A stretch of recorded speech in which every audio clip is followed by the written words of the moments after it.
नमस्कार। क्या कहता है भारत में आपका स्वागत है और आप देख रहे हैं एचबीसी न्यूज 18 का यूट्यूब पेज।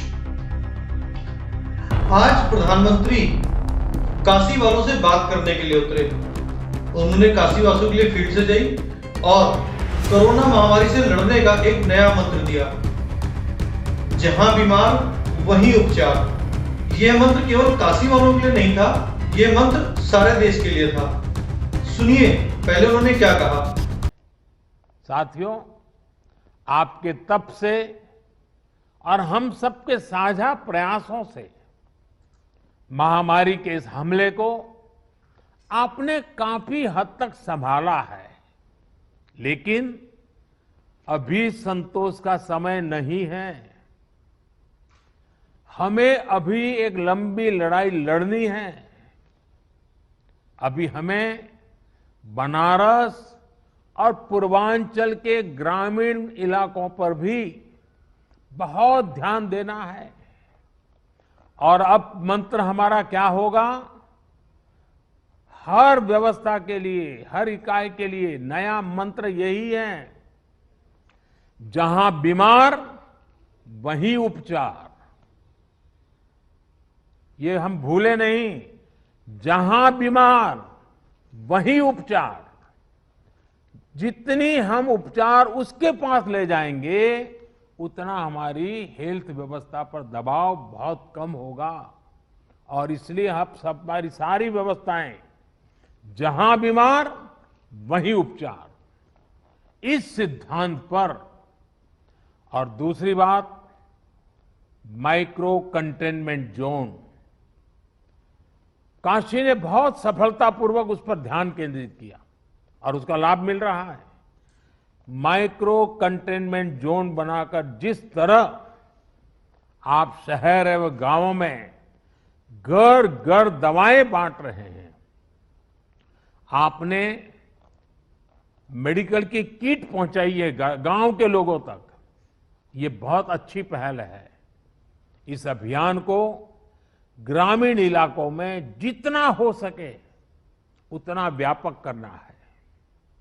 डॉक्टर्स, लैब्स और ई मार्केटिंग कंपनियों को एक साथ जोड़ करके काशी कवच नाम से टेली मेडिसिन की सुविधा की, ये भी काशी का बहुत इनोवेटिव प्रयोग है। इसका लाभ गांव-गांव में लोगों को मिले, इसके लिए विशेष जागरूकता अभियान भी चलाना चाहिए। इसी तरह यूपी में कई सीनियर और युवा डॉक्टर्स भी ग्रामीण इलाकों में टेली मेडिसिन के माध्यम से सेवा कर रहे हैं। उनको साथ लेकर इसे और व्यापक किया जा सकता है। कोविड के खिलाफ गांवों में चल रही लड़ाई में हमारी आशा वर्कर और एएनएम बहनों की भी भूमिका बहुत अहम है। मैं चाहूंगा कि इनकी क्षमता और अनुभव का भी ज्यादा से ज्यादा लाभ लिया जाए। साथियों, सेकंड वेव में हमने वैक्सीन की सुरक्षा को भी देखा है। वैक्सीन की सुरक्षा के चलते काफी हद तक हमारे फ्रंटलाइन वर्कर्स सुनिश्चित रहकर लोगों की सेवा कर पाए। यही सुरक्षा कवच आने वाले समय में हर व्यक्ति तक पहुंचेगा।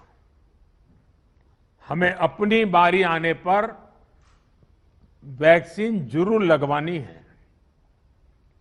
कोरोना के खिलाफ हमारी लड़ाई जैसे एक सामूहिक अभियान बन गई है, वैसी ही वैक्सीनेशन को भी हमें सामूहिक जिम्मेदारी बनाना है।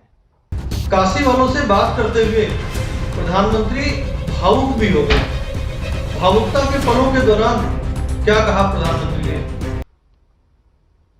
इस वायरस ने हमारे कई अपनों को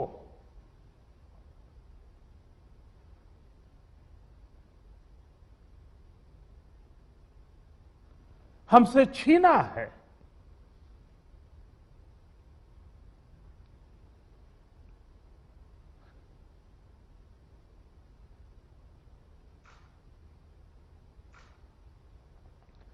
मैं उन सभी लोगों को अपनी विनम्र श्रद्धांजलि देता हूं और उनके परिजनों के प्रति सांत्वना व्यक्त करता हूं।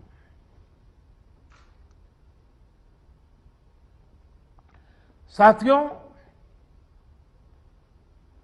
कोरोना की सेकंड वेव में हमें कई मोर्चों पर एक साथ लड़ना पड़ रहा है। यूं तो वो देश के प्रधानमंत्री हैं, भावुक जल्दी होते दिखाई नहीं पड़ते हैं, मगर कभी कभी कुछ क्षण ऐसे भी आते हैं कि वो भावुक होते हैं। कई बार उनको भावुक होते देखा गया है। आखिर वो भी एक इंसान है। एक तरफ विज्ञान, दूसरी तरफ आयुर्वेद। आज कुछ ऐसा ही नजारा दिखाई पड़ा पंचकुला में, जहां पर प्रशासन की तरफ से ड्राइव ऑन व्हील प्रोग्राम चलाया गया। वहीं एक संस्था विश्वास फाउंडेशन की तरफ से धूनी कार्यक्रम आयोजित किया गया। देखिए पहले पूरी रिपोर्ट। पंचकुला में एक तरफ जहां वैक्सीनेशन का कार्यक्रम शुरू हुआ है, वहीं दूसरी तरफ हवन धूनी यात्रा भी शुरू हुई है। मतलब विज्ञान और भगवान दोनों एक साथ आज पंचकुला में कोरोना महामारी को भगाने के लिए आ गए हैं। एक तरफ विज्ञान, जहां की कोरोना की वैक्सीन लगाई जा रही है, जहां पे 1000 से ज़्यादा कारें खड़ी हुई हैं। इस जगह से लगभग 1-1.5 किलोमीटर की दूरी पर वो भी कार्यक्रम चल रहा है। और यहाँ पर हवन धूनी का कार्यक्रम है, जो कि पूरे पंचकुला में विश्वास फाउंडेशन की तरफ से चलाया जा रहा है। आपसे हम बात कराएंगे विश्वास फाउंडेशन के जो लोग हैं कि क्या प्रोग्राम क्या रखा हुआ है आप लोगों ने। आप सब जानते हैं कि आजकल ये कोरोना की महामारी कितनी फैल चुकी है। घर घर, शहर शहर, सब जगह ये फैलती चली जा रही है। और ये धुनी हमारी प्राचीन संस्कृति है कि हम धुनी से हम अपना वातावरण शुद्ध करते हैं। ये वैज्ञानिकों ने भी सिद्ध किया है कि जब भी हम धुनी जलाते हैं तो 94% जीवाणु मर जाते हैं। पंचकुला में एक तरफ वैज्ञानिकों का भी कार्यक्रम, जो वैक्सीन का कार्यक्रम है, वो भी चल रहा है। वो भी साथ साथ चले, दोनों चीज़ें, क्योंकि इसके साथ लड़ने के लिए हमें योगा, प्राणायाम, नेचुरोपैथी, हवन, धुनी और साथ में मेडिसिन, ये सब चलाना पड़ेगा साथ साथ। और अपनी संस्कृति पे पुनः लौट कर आना पड़ेगा। ये प्राचीन हमारे जो भी ऋषि मुनि हुए हैं, उन्होंने इस पद्धति का यूज किया, इस्तेमाल किया। उन्हीं का अनुसरण करके हम इसको ये जो फैला हुआ कोरोना, इसको मिटा सकते हैं और सारा वातावरण शुद्ध कर सकते हैं। और ये हर सबको संकल्प करके सारे पंचकूला को एक साथ चलना पड़ेगा। ज्यादा चीजें नहीं है, सब घरों में इस्तेमाल होने वाले। सेक्टर में करेंगे या पूरे पंचकुला में करेंगे कार्यक्रम? अभी तो सेक्टर टू सेक्टर हो रहा है, क्योंकि इसको एक सेक्टर में 10-12 बार चलनी चाहिए ये। वैसे तो कहते हैं कि अगर जहाँ पे आम की लकड़ी और गाय के उपले जलते हैं, वो 1 महीने तक उसका इफेक्ट रहता है और कोई जीवाणु वातावरण में नहीं रहते। बाकी ये हमारे आयुर्वेदिक के हैं, ये ऋषि जी बताएंगे। आओ जी, बताइए क्या है ये, क्या क्या लगा रखा है आपने इसमें? देखिए जी, ऐसा है, एलोपैथी का जो इतिहास है मात्र 100-150 साल पुराना है। उससे पहले जब भी महामारी आती थी, हर 100-125 साल के अंदर हिंदुस्तान में कोई ना कोई महामारी आ जाती थी। तो जब भी कोई महामारी आती थी तो आयुर्वेद की चिकित्सा काम में आती थी। अगर हमारे पूर्वज महामारियों में मर गए होते तो हमारा जन्म ही कैसे होता? अब विचार के देखिए, आज हम सब कुछ भूल गए हैं, लेकिन अब दोबारा हमें एक कार्य शुरू करना होगा। इसमें बहुत सारी करीबन 125 के करीब जड़ी बूटियाँ हैं। नमक है और इसके अंदर गंधक है और इसमें राई है, कलौंजी है, अजवाइन है, हल्दी है और देसी घी है और नमक और ये कपूर है और सरसों का तेल और घी, आम की लकड़ी है और 17 प्रकार के हमारे 16 प्रकार की हमारी जो है आयुर्वेदिक पत्र संहिता है।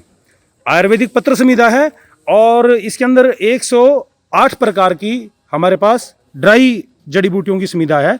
अगर किसी के पास इतना उपलब्ध नहीं है तो मात्र हल्दी, नमक, राई, फिटकरी, कलौंजी, गंधक और अजवाइन, इतने मात्र को घी और तेल के साथ, यदि हम गौ माता के उपले पर या गौ माता का उपलब्ध नहीं है तो भैंस के उपले पर ही हम जो भी उपलब्ध है उसके ऊपर करके पूरे गली मोहल्लों में और चौक चौराहों पे करें। जब ये धुआं, शुद्ध पवित्र धुआं, आज तक हमने प्रकृति को दिया क्या है? जितनी भी नदियां हैं वो हमने ख़त्म कर दी। आप ज़रा जाके देख लीजिए आसपास, कोई नदी आपको शुद्ध नज़र नहीं आएगी।